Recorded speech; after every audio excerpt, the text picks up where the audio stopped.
Hey everyone, and welcome to a new video on the Future Programmer YouTube channel. In today's tutorial, we're going to talk about using regular expressions to verify, locate, and split a phone number in Python. Without further ado, let's begin.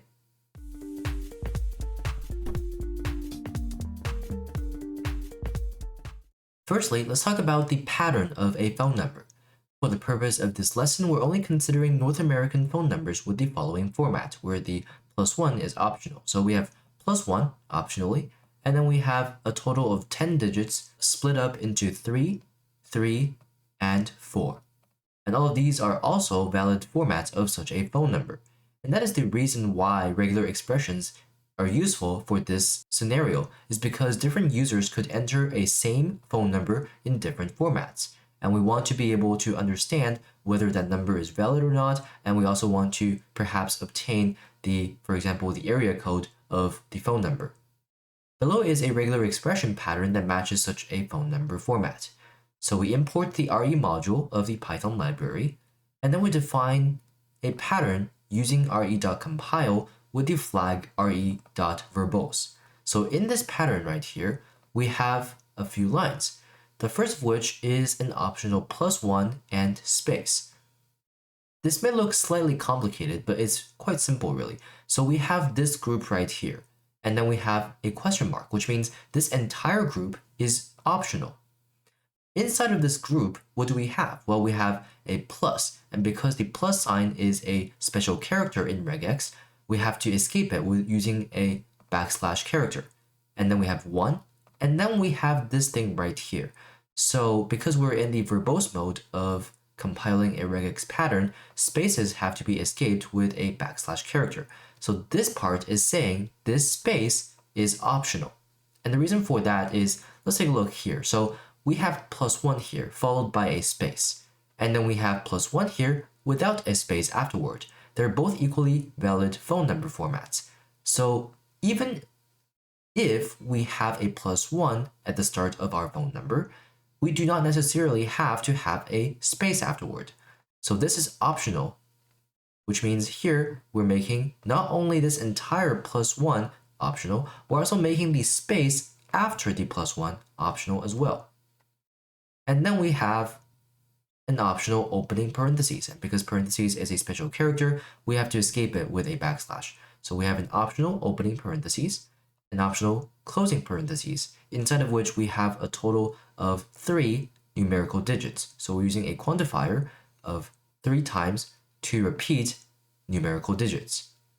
And then we have this thing right here, which is an optional hyphen or space. And this time we don't have to escape the space because it is in a character set. So this is essentially saying we could either have a hyphen or a space or neither of those things. And then we have 3 more numerical characters before a hyphen that is optional. And lastly, we have 4 numerical digits. So if I run this code, we now have a regular expression pattern defined for phone numbers. Now let's talk about using this pattern to match different numbers. So here we use the full match method of the pattern we just defined to match this phone number, 800-555-0175. So we're using the full match method to match these different strings that are all the same number but in different formats. And all of these are valid formats, which means when I run this code, we'll see all of these have been matched. On the other hand, these two are invalid formats for phone numbers, at least as far as our regular expression pattern is concerned. 123 is only 3 digits, obviously that's not going to match our pattern. And then we have 2 memory parentheses randomly placed inside of this phone number right here. And it's not the right length either, so we get none for these 2 last phone numbers. And we can also use the Boolean value of the returned value of the full match method to determine whether a user input is valid or not. So we have a user input variable which stores this phone number. And we're saying if pattern.fullmatch user input, then we'll print out valid phone number. Otherwise, we'll print out invalid phone number. Please try again. And the reason why this works is the match object returned by full match is going to be evaluated to be a truthy value if there is in fact an re.match object. And none, of course, is going to evaluate to be a falsy value.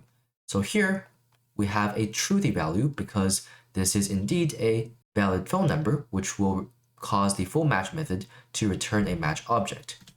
If I add, let's say, a digit here, let's say just add 1 here, then we'll see invalid phone number, please try again. And if I get rid of that, we'll see valid phone number again. We can also modify the regular expression pattern to do more than verifying a phone number.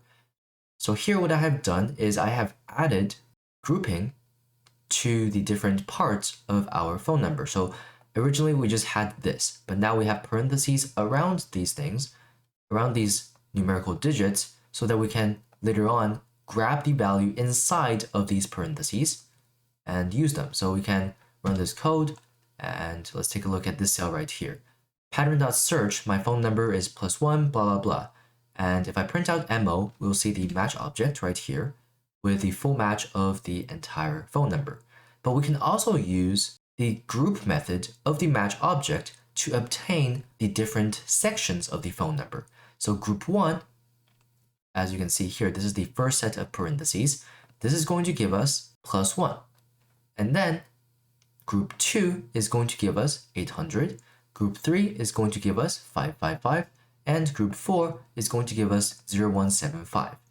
And this is useful in particular because we can convert all the phone numbers that different users input into the same format for storage or organization purposes.